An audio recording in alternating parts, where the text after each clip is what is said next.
Alors, des appréciations positives, hein. Moi, je travaille pour Total Exploration Production France dans la mise en place du premier projet pilote de capture de CO2 industriel en Europe. Et c'est parce que je suis positive quant aux nouvelles découvertes que j'ai décidé de quitter Total pour venir au Sénégal et investir dans cette académie. Donc c'est positif, mais il faudrait que les Sénégalais s'informent et se forment en conséquence pour vraiment capter toute la valeur ajoutée qui peut exister dans cette industrie, sachant que le cadre réglementaire est déjà défini, la loi sur le contenu local a été votée, mais pour que ces lois ne soient pas caduques, il faudrait quand même que les Sénégalais soient formés et informés. Alors, c'est vrai qu'on a voté cette loi-là, des ressources nationales, mais de façon générale, quelles sont les grandes opportunités, les avantages que ce secteur peut vraiment employer pour le Sénégal? Alors, il y en a énormément. Hein. Comme j'ai l'habitude de le dire, c'est une industrie. C'est une chaîne de valeur. Ce qu'il faut retenir déjà, c'est que tout le monde a sa place dans cette industrie.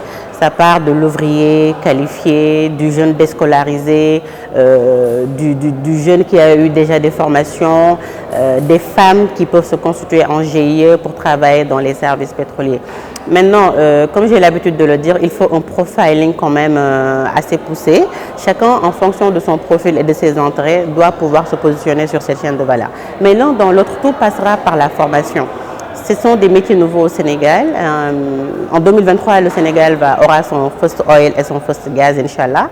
Donc moi, l'urgence que je vois devant moi, ce que j'ai envie de dire, c'est que la population sénégalaise doit se lever et se former. La formation, encore une fois de plus, elle n'est pas destinée qu'aux bacheliers, ou bien elle n'est pas destinée qu'aux personnes qui ont un bac plus 5, un bac plus 100, etc. Chez nous, par exemple, dans notre académie, je ne sais pas si je l'ai mentionné, notre académie a toutes les accréditations au niveau national et international. C'est-à-dire qu'un certificat ou un diplôme obtenu chez nous est reconnu au niveau du Sénégal et dans le monde entier. Et l'expertise qu'on n'avait pas au niveau local, qu'on cherchait ailleurs, est aujourd'hui possible. Et c'est possible de l'avoir au Sénégal grâce à l'Académie du pétrole et du gaz du Sénégal. Donc maintenant, je tends la main à tous les Sénégalais, quel que soit leur niveau d'études, quelle que soit leur orientation, quel que soit leur background académique, de venir vers nous. Ensemble, nous allons faire un profiling impactant pour leur permettre de capter quand même le maximum de cette industrie. Aussi, il est important de noter que il y a la loi sur le contenu local et il y a le fonds d'appui sur le contenu local qui est là, qui est à disposition, qui est passé de 100 millions à 1 milliard. Mais pour que tout ceci soit effectif, il faudrait que nos jeunes soient formés. Maintenant, la production se fera en offshore, ce sera en pleine mer. Donc il y a des certifications qui sont nécessaires pour accéder aux plateformes pétrolières. Tout ceci est possible chez nous. Le message important qu'il faut vraiment lancer, c'est que c'est un bassin. C'est le bassin MSGBC.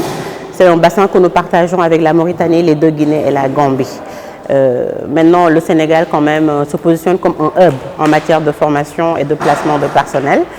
Les jeunes qui viendront chez nous et même le Sénégalais lambda seulement qui se formera va se constituer et peut se constituer en entreprise et aller vers ces nouveaux marchés. Parce que vraiment, il y en a énormément. Il y a beaucoup d'opportunités qui sont là. Mais encore une fois de plus, il faut se former. 2023, c'est demain.